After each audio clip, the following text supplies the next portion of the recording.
Comments and opinions expressed on this radio program do not constitute legal advice and do not create an attorney-client relationship with you. If you have a legal problem, a formal consultation will be required outside of this radio program. Legal Live is brought to you by Farah and Farah. All right, Jacksonville, welcome to Legal Live, brought to you by Farah and Farah. I'm your host, Shafalika. This is Legal Live with Eddie and Chuck Farah. They're talking the latest legal news and answering your questions. To call Legal Live and ask Eddie and Chuck a question, grab your phone and dial 855-765-1045. That's 855-765-1045. Hey, guys. All right, welcome. This is Legal Live. We've got Chuck and Eddie in the house. How are you guys we're here. today? Oh, yeah, it's good to be here. Good to be anywhere. Let me tell you, I know we got a new crew here. Scott's taking a little break. That's right. He's a well-deserved break. That guy's been burning some Saturdays over here. But we would love more Give Me Shelter to get us going on this thing. That's okay. We'll get to that point. In terms of the intro music. That was a great song. We need to get fired up. What a story from the female singer who backs Mick Jagger up in that song. You know? Oh, really? What's the story? They called her at midnight.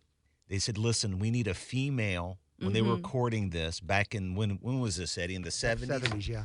That's off Let It Bleed. Yeah. So they were saying we need a female singer to sing this. You know, rape and murder. It's just a shout away. And they needed a female singer to do that part of the song. And so there was a female singer that somebody said, hey, you should call this. This was like midnight, 1 a.m. Wow. She comes in her pajamas to the studio. Right. And she sings that part of the song. And after the third take, it's like a hit. And wow. Happened. That's how it works sometimes. On the Legal Live, you know. Yeah. Okay, guys. You know, we want to talk about that if we can. If you want to talk about it, we want to take calls on this trial that occurred. This was verdict yesterday, the Kyle Rittenhouse situation up north, and talk about that a little bit because Florida has a similar law, the Stand Your Ground statute, which is fairly new. It's about 3-4 years old. It's a statute that was signed off by I think Governor Rick Scott.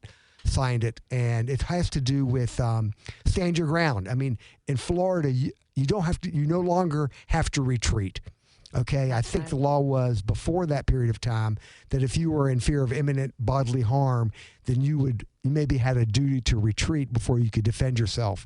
Well, the stand your ground statute in Florida takes away the requirement that you retreat. You can stand your ground. And you can defend yourself. And that's probably similar to what they were dealing with up north. I really didn't follow the trial that much. I saw the verdict yesterday, and that's what got me thinking about it. Maybe should have done a little bit more research before I came here today, but we can talk about it. We don't have to do that much research. We kind of have our own opinions and the way things should be. The thing is, I know one thing, though, that even though you, in Florida, I'm talking Florida law, even though you're successful and you're able to be declared not guilty in a stand your ground type situation, that does not exonerate you from a civil lawsuit, which means that even though you're maybe indicted and you go in from a jury or the prosecutor drops the charges against you or you're found not guilty by a jury, that does not prevent the other side from coming in and filing a civil case for money damages against you, even though you were able to prevail on the stand your ground statute. Oh, really? Yeah, so you can sue for money. I think that's probably the same situation on Rittenhouse where, I mean, he's found not guilty. So, but that doesn't stop the families. You've got 2 deceased people, 1 person injured. They can now file a civil lawsuit against him because the burden of proof is a lot different. In a criminal case, as we know, most of us know that you have to prove somebody is guilty beyond and to the exclusion of every reasonable doubt. Well, in a civil case, when you're trying to get money, the burden of proof is a lot lower. All you have to do is prove your case by the greater weight of the evidence. So if you can prove your case by 51%, you win. You get money. So the burden is a lot lower. So you know that Kyle Rittenhouse is going to face that. Not that he has any interesting. money. I don't know what kind of financial situation he's in or what he's got, but he's probably going to come into some money as a result of all this in some fashion. So if those victims of his actions can prove that, yes, this was the person who shot me, these are the injuries I've occurred, and these are the financial well, it's a wrongful death claim. Oh, They would be filing a see. wrongful death claim against him in civil court. Say, hey, he acted negligently. I wasn't. We have evidence, or they'll have testimony that these people were not threatening him. They were just concerned that he had a rifle, and they were not going to confront him. They were just there to keep the peace, and he overreacted or whatever. I mean, that's what I don't know what to argue. That's something along those lines. Well, but, yeah, that's interesting. So their ability to Kyle Rittenhouse's ability to say that I acted out of self-defense, does that affect the wrongful death civil suit? Oh yeah, same argument. But here the jury had to deal with beyond and to the exclusion of every reasonable doubt. That's a tough. Basically, no doubt in their mind that this was a crime. Right. I see. That's tougher Interesting. Then in the civil case, you're just weighing the evidence.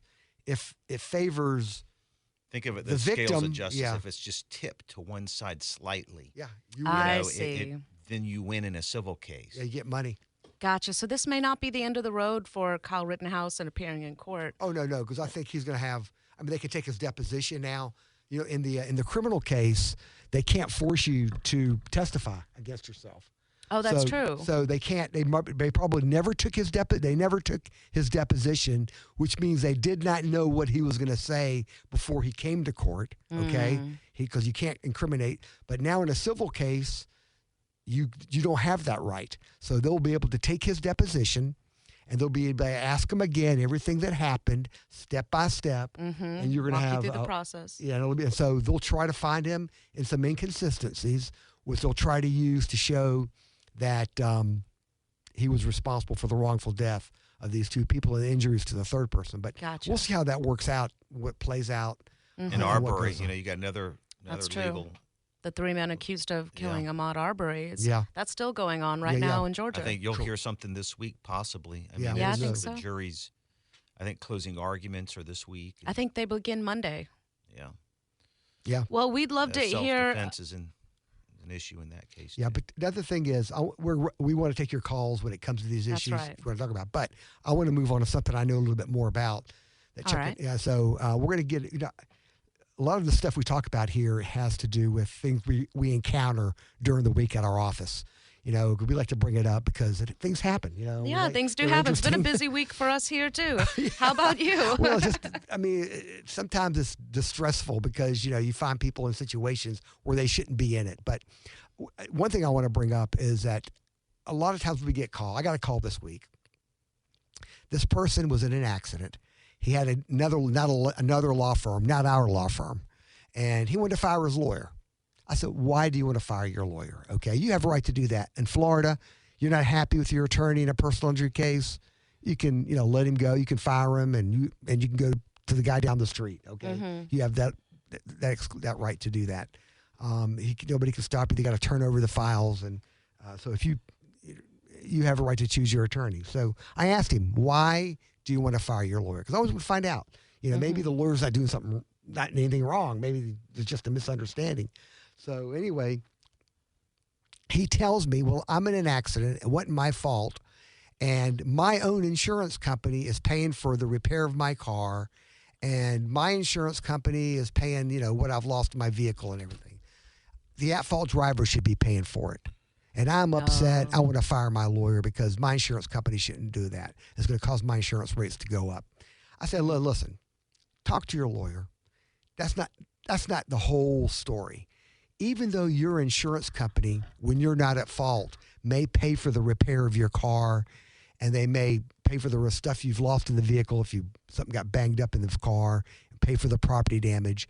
What they will do is that your insurance company will go after the at-fault driver's insurance company and get reimbursed all that money. Oh, wow. And even your deductible, because most people have deductibles like I do. So they'll get the money they paid to you to have the car repaired. They'll get it back from the other side. And they'll collect for you the deductible you have and send you a check for that amount. don't feel that because your insurance company is paying for your car damage that your rates are going to go up and that it's coming from your insurance company. No, they're just there to expedite the process, because sometimes when you're dealing with the at-fault driver's insurance company, they're not that quick to handle things because maybe their insured hasn't called them about the accident. They haven't reported it. Because sometimes when people cause an accident, they go in hiding. They don't want to talk to their insurance company. And I'll tell you, these insurance companies are not going to pay a penny until they talk to the person who bought the insurance from them. Right. They're just not going to, you just can't call an insurance company and say, hey, your guy rear-ended me and you got to fix my car and pay for my glasses and my cell phone and everything. They got to talk to their insured, the person who bought the insurance from them, get their story, find out what happened, then they'll get in touch with you. So that takes time. It takes time. So sometimes to expedite the process so your car gets repaired, or if it's totaled, they pay you for the car, your own insurance company will step in and pay you. That's perfectly okay. Take the money, let them go and get their money back from the other side. It won't cost you anything. It's not going to affect your insurance policy. So your premiums. So that's really good to know, honestly, because you people want somebody to handle the problem. It's your car that got damaged. Yeah, I mean, it all starts with the liability. You know, if you're completely innocent in causing the accident, then the chances are the at-fault driver's insurance company is going to just step in and pay. Okay? We hope. Like Eddie said, sometimes there's a delay because they have the right to talk with their insured before they accept payment, of these damages. Right. Sometimes there's a little bit of controversy about how the accident occurred. Oh, and of if course. the at-fault driver, if they talk to their insured and the at-fault driver's insurance company feels that their insured has a valid argument about how the accident happened and maybe it's not completely his fault or her fault, then they can start delaying on payment of the property damage. And then you go against your own. Then to get the car repaired so you can get back on the road with your car and a rental car and so forth, you go against your own insurance company. That's where the lawyers come in and start battling that out and building the case against the other party. I mean, that's why a lot of times it's important to get a lawyer involved from the beginning, because these arguments, these defenses that these at-fault driver insurance companies come up with can cause problems. It's from the beginning with property damage and then eventually with the bodily injury claim. But so, it's important to get a lawyer immediately. Yeah, it's good to talk to somebody. That's why. So I told that guy, I said, hey, listen, go back to your lawyer. He's doing a good job. He's doing what he can do. You don't need to fire him. Oh, wish I could have helped you before, but it's okay. No need to, go back to him. Right. Because we get calls a lot of times every day we get calls from people wanting to fire their lawyers, and we talk to them and stuff. I mean, sometimes it's justified, sometimes it's not. That's true. It reminds me of this one time I was driving through Portland, Oregon, and I was on an exit ramp coming off the freeway and stopped at that ramp before I merged into traffic, and there was a truck that came and just didn't slow down at all on the ramp and just hit us. Rear-ended, completely ruined the back of my car. And then I went to the hospital that day, and it was just excruciating, that whole experience. But it took about 6 months to a year to get any results from that other person's insurance. And so I was really happy that I had insurance, of course, that covered me, that stepped in and handled things. And I think this is an interesting topic. We have a caller on the line that we'll get to as soon as we get back from this break. We've got Fred in Jacksonville who has a question about contracts on buildings. Right now, give us a call at 855-765-1045. You're listening to Legal Live, brought to you by Farah Farah. We'll be right back.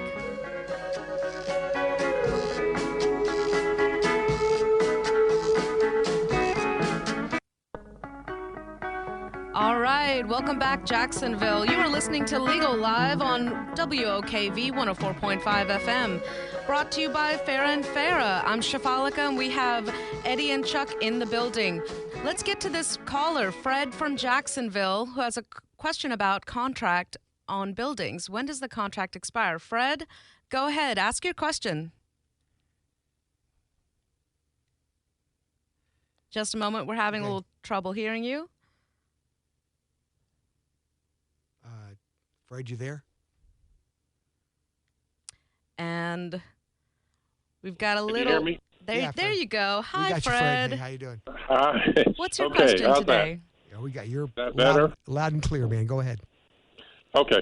Back in July, I signed a contract with a company that builds these steel garages and carports and things. I still do not have a a garage. Now, at the time I signed it, they did tell me that it would be 8 to 12 weeks before they could get the material together and, come and install it. Well, I still do not have a garage. When I call them, you get this, at the sound of the tone, please leave your name, number, and message, and we'll call you back. Yeah, well, I have yet to hear from them. My question being, when does it become a breach of contract? Right. And what evidence would I need to file a breach of contract? Right. Okay. First of all, did you pay him some money down? Yes. Okay. First, you got to look at the four corners of the document. And what you have to look at in the contract is, one, where, if you claim a breach of contract, where do you file your lawsuit? It's probably in that contract. It's going to tell you the state and the county where you have to go to file it. Secondly, I'll bet you in that contract, there's probably a waiver of a right to a jury trial and that you have to go to arbitration, okay? I got to look at the contract to see it, and I can tell you for sure. Yes, of course. But I'm just telling you what generally I've seen. And third, it tells you, if there's a provision in there that says because due to no fault of our own, like a virus or something like that, we cannot perform the contract, then we're not responsible for performing it within a certain period of time. So they'll probably have a way out in the contract. They probably have an arbitration provision. And even though you're in Jacksonville, probably they may make you file your claim in some other state. I don't know where they're based out of, but Moultrie, Georgia. all right, so they may have it up there. I mean, it's not that too far away. I've seen some of these contracts that make you go to Ohio or California. So you're not that far. Yeah. I mean, you're in probably good shape. So really, somebody needs to look at the contract. That's how you know where you stand. Your rights are determined by the four corners of that agreement. Now, what you can do, Let me ask, what was the value of the garage, like the total amount that you'd be asking? The total value? Or your down. What do you want to do? Do you want to try to get your down payment back and kind of move forward with another company? Or do you want to kind of stick with this company? That's a good question. yeah, but your rights are going to be The minimum would be to get my deposit back, Yeah. but I don't know that that they're going to even do that. Yeah, you're right. The Because total price was $8,981. right. And he'd be in county court if it were here in Jackson. If he Florida. could file it, if there's no, Right. if they don't move it to Moultrie or somewhere else. But the thing about it is, look, everything's determined by the agreement. Now, what you can do is you can call the Jacksonville Bar Association. I'm not a contract lawyer, okay? I'm a personal injury lawyer, but I kind of know a little bit about it. But you can contact the Jacksonville Bar Association. I don't have that number. That in front number of me. is 904-399-4486. 399-4486. They will, for $50, cheapest, best deal in town. These are lawyers that charge $500-600 an hour if you're lucky. They will they'll connect you with a lawyer who specializes in that area, who will go over the contract with you and tell you what you can and cannot do. Yeah, That's where I I'm would familiar start. with that. Okay, Yeah. that's where I would Yeah. start, because that's or maybe you can read it yourself and figure it out. But listen, Fred, I'm in the same situation. I'm building a storage unit. The steel is not. I signed a contract probably 5 months ago, and they tell me the steel's not coming from China until January or February. So anyway, Oh, my goodness. we're on this. That's what I. We're in the same boat here. Yeah. Wow. Well, thank you, Fred, for calling in. We'll be right back with Legal Live. Feel free to call us at 855-765-1045. You're listening to WOKV, and we'll be right back after this break. Thank you. Welcome back, Jacksonville. This is Shafalika, your host, and I'm joined in with Eddie and Chuck from Farah Farah. You're listening to Legal Live on WOKV 104.5. We've got a caller, Alex from Jacksonville, asking a question about diminished value. Alex, what's your question? Hi, yes. Thank you for taking my call. My wife was in a recent car accident. She's fine. It was a year-old car.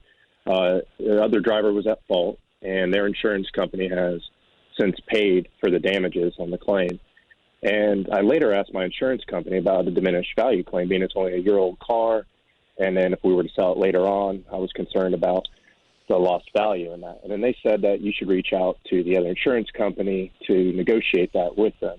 I did research, and, I guess there's a formula you can go off of, and maybe even up to 33% of the value of the car. And I thought, well, should I seek counsel on this to maybe even help me navigate that and or even negotiate with the other insurance company? Because I highly doubt they're going to be forthcoming. Well, yeah, yes, I'll tell you. The first thing is, make sure you don't sign a release for the work they've done so far. Okay, and I don't think you've signed one. And then, you have a right to seek diminished value. Now, remember, did the damage happen here in Florida? It did. Okay, so depending on their policy, they may have a $10,000 limit. Here in Florida, anyone who purchases an auto policy will have a minimum of $10,000 of property damage liability cover. How much was the repair? What did repairs cost? This one was $8,000. Okay, so you have at least $2,000 left. Right. I mean, you would go get, typically what we do is we have an expert that can look at the car and do some analysis and give us the difference that the value based on pre-accident versus post-repair accident. What do you think the diminished value is? How much do you think the diminished value is? And using the formula, I would say anywhere between $8,000, and if you did the 33%, that could be up to $15,000, $20,000. Well, I don't know what kind of formula you're talking about, but what our experts do is they analyze the market. They look at cars, what those cars are selling for without an accident, and they look at what the car would sell for, what the car is selling for after it's been hit. So I don't know what kind of formula you're talking about. The people that we use market data, actual sales of vehicles. So and now you can call, first of all, what you got to find out, you got to call the other insurance company and find out how much property damage they have. Because like Chuck says, if all they have is $10,000, you're going to make a demand for $2,000. You probably, and if it's that limited and you can really prove that maybe your damages are $8,000 plus dollars, you don't need a lawyer. You just demand that $2,000 attach. First of all, like Eddie says, find out what their property damage liability coverage is. They have a duty to disclose that. 30 days, they got to give it to you. And they have up to 30 days to send you the policy. You should write them a letter and ask them to send you a certified copy of the policy. He may tell you what it is over the phone. That means nothing. We hear those numbers all the time. Then we get the policy. It's a completely different number. So you want a certified copy of the policy because that's sworn under oath that's what the policy is. If it's only 10, then you probably, like Chuck says, you can probably get that on your own. If it's more than 10, if they have like a $25,000 property damage policy, you probably need to get a lawyer. Now, Chuck was getting ready to talk about a trial we just had. Yeah, that was a little different. It was a diminished value based on the Magnuson-Moss warranty. So there was it's a little different than what this situation is. But we did get a verdict down in South Florida. Our firm this week, and we were able to get a $25,000 diminished value verdict but it wasn't a vehicle. I think it was more of like an RV based on but still, a different set of laws. The good thing about the law is that if you do hire a lawyer, if the lawyer prevails, if you win, then they have to pay your attorney's fees and costs. So, not only diminished value. Because he's going against the third party. Yeah, I'm sorry. It's not under Magnuson-Moss. But still, lawyers handle it. I don't know. I would start off with that, what we told you to do. Find out what the policy is. See if there's only 10, you get the other 2,000.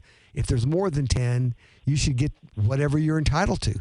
And because then it may make sense to get a lawyer involved. The higher policy limit, and if you can really establish the damages to be like 8 to 15,000, like you're talking about, now that's a lot. Now you may you may want a lawyer involved if the policy limits are like 25 or $30,000 or $50,000. I've seen those. Yeah, if you give us a call and maybe we can help you with that. Well, thank you very much, and I would just like to say out to your listeners that ask about that if you're ever in an accident, because your insurance company likely may not even bring that up to you. Oh yeah, never. You brought up a great point. We always deal with that. You brought up a great point, Alex. They never offer to do it. They never offer. Unless you know about it, you'll never get it. They're trained not to bring it up. Yeah, I mean, think of the money they save. I mean, we're not bringing it up. If they can save $1,000, $2,000 on every car accident, it's gazillions of dollars in their pocket. It's factored into their whatever they do, their income statement or their forecasts for shareholders. That paying out that damage, the diminished value, I'm sure, is calculated into their forecasts. Yeah. And if they can save it, then all right, that's money in their pocket. That's money, what they want. because there's value. And right. Stock prices go up and whatever that technical stuff People is. get more benefits and more bonuses and more. Exactly. Meanwhile, you're out of pocket $10,000. Alex, I hope it works out for you. That was a fantastic question and a really good point. Thanks, for Alex. our listeners. Thank you very much. Bye-bye. Thanks for calling. All right, if you've got more questions, you can reach us at 855-765-1045. Gentlemen, what's next on the docket of topics today? I wanted to talk about something and I brought this up, Shafalika, before you were even helping us on the show. It's something we talk about on a regular basis. It's uninsured motorist coverage. Again, every week we walk into a situation in our office where somebody's been in an accident, the at-fault driver did not have enough insurance or didn't have any insurance, and our client needs to get paid. Mm-hmm. And they don't have uninsured motorist coverage, which protects them against people who don't have insurance. Even if you're on a bicycle riding down, Fort Caroline Road, and you get hit by a vehicle that it keeps going. Maybe it's a hit and run. They don't even stop. And you're not even in your car. You're on your bicycle. If you have uninsured motorist coverage, you have protection. You're going to get paid. Wow. They're going to pay your lost wages. They're going to pay your medical bills. They're going to give you money for everything you've lost. It protects your family. Yeah. Even, your kids, if they're in school, like in college, and, God forbid they get in an accident with an uninsured motorist. Well, then this policy stretches to those situations. It's I call it very elastic type coverage, because there's so many scenarios that you can extend it out to, to get coverage. It covers every resident relative in your household has coverage. Wow. Even if they're in another car, you have coverage. Let's say your daughter is riding in your neighbor's car and there's an accident. Uninsured motorist covers it. But insurance company, it's not required in Florida, and insurance companies don't like to sell it, but they have to offer it to you, and you have to reject it in writing. And let me tell you how they pitch it. In the old days, they talk about saving you 15% and we're going to save you some money. How they're saving you that money is they're cutting out the agent. In the old days, for old timers like me, we had an insurance agent. We called the agent, I need insurance. He would put together a package based on what he knew about us on what we needed. He was an advisor.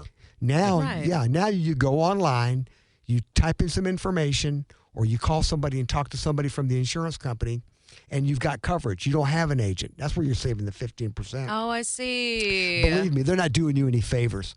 So they always act like they're going to save you money. The only reason they're saving money is they're cutting out the agent. But the problem is the insurance person on the other side is not looking after your interest. I mean, he's not your agent.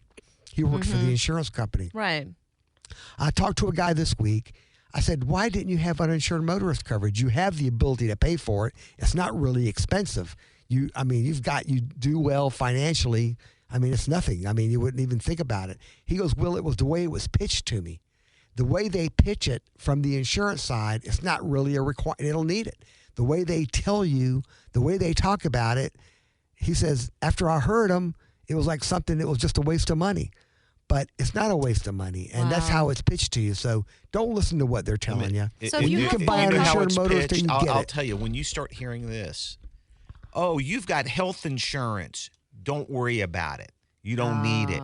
That is misleading because it covers so much more. It covers everything. Than health insurance. It covers lost wages, medical bills, covers everything. Pain and suffering, all the it's damages. all inclusive. Your health insurance is not going to pay your lost wages if you can't work for 3 months. Uninsured motorists, if you have the coverage, they'll pay you that money.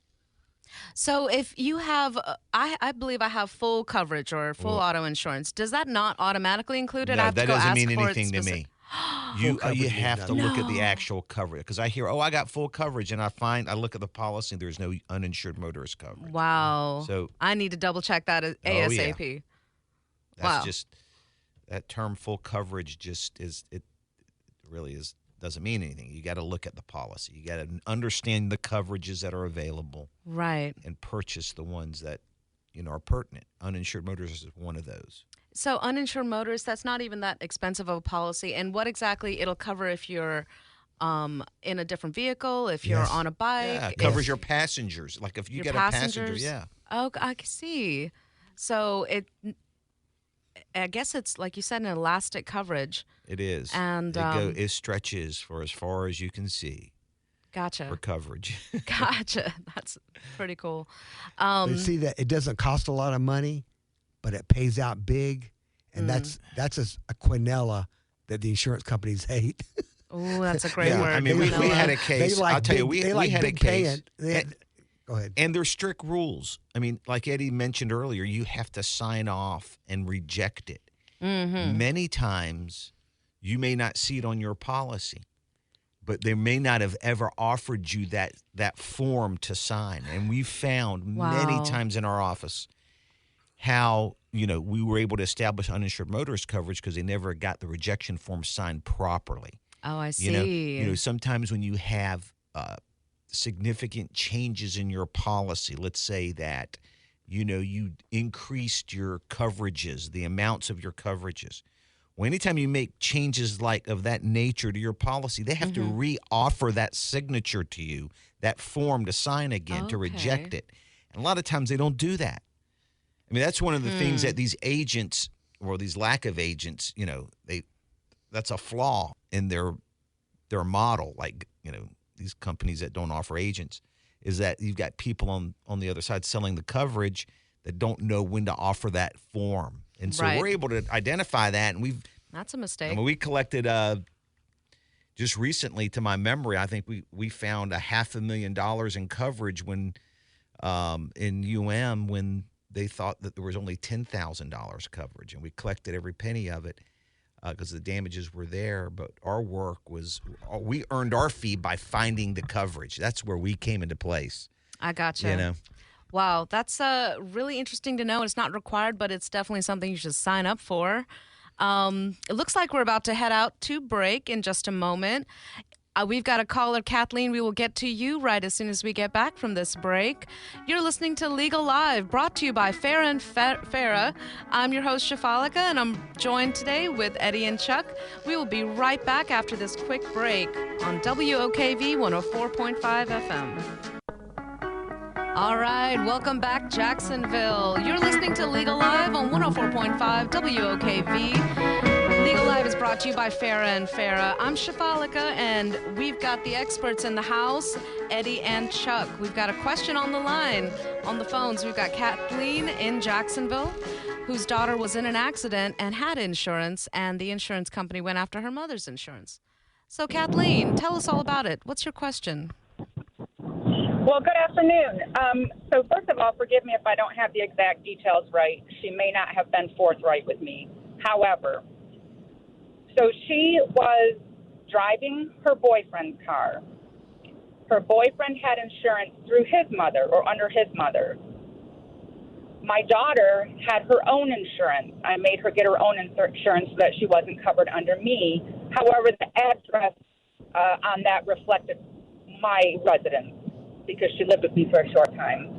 So she got in an accident, a DUI with injury, and I eventually got a notice that they were coming after my insurance, and I didn't understand that.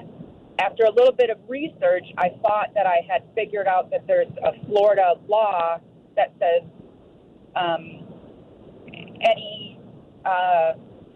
anyone that lives with you or family member that lives with you, that you're somehow responsible. Could you clarify that? Yeah. What happened is, who was involved in the DUI? My daughter. Okay, so what happened then? What they're doing, they probably, under your car insurance policy, on your car, you probably have listed your daughter as an insured. She's probably on your policy. No, she was not listed. Let me ask you something. Was she driving the vehicle? Did she cause the accident? But she wasn't driving. She was driving somebody else's car. Okay. She was driving her boyfriend's vehicle. Yeah. All right. So she had her own insurance. They're going to go after that. Correct. Are you sure she's not listed as an insured under your policy? Yes, because it took me completely by surprise. Okay. I had them all off of it. They were of age, and they carried their own insurance. My children carried their own. Okay. If your daughter was an excluded driver under your policy and was not listed as an insured under your policy, then your insurance company will not be involved. Maybe they're trying to find out if she was listed as an insured. Sometimes you'll receive a letter from the attorney wanting your insurance information, not because they're going to file a claim for sure, but they want to find out if there's coverage or not. So I don't know what the status of that is now. It was from the notification was from my insurance company. From your insurance company, okay? Then you should call them and ask them, why am I involved? My daughter is an I did. They couldn't give me a good answer. They never did give me a good answer. Well, I was like, well, how am I responsible for this? Well, maybe you're not. I mean, sometimes they don't get back to you because they're just handling everything, okay? That's why you have an insurance company, so you're not bothered with it. So probably, if they haven't gotten back with you, they've probably determined there's no coverage under your policy. Okay. So they're just probably checking into it. They're just looking, Have you personally? I was totally taken aback. Okay, have you personally received a letter from the other side's lawyer? No, it was only from my insurance company. Yeah, okay. That's what I mean. I think we're running out of time. We but are. let me can you keep us updated on this once you hear back from them? I'm curious. I will, actually. Give us a call Just next give Saturday. us a call back and let us know what's going on. Okay, hope this very all- good. Thank you very much. Appreciate it. Thank you for calling, Kathleen. We look forward to hearing back from you next week. You've been listening to... Thank you. You've been listening to Legal Live on WOKV 104.5 FM, brought to you by Farah and Farah. Thanks for all of the wonderful callers today. We've had a great time. We will see you next week.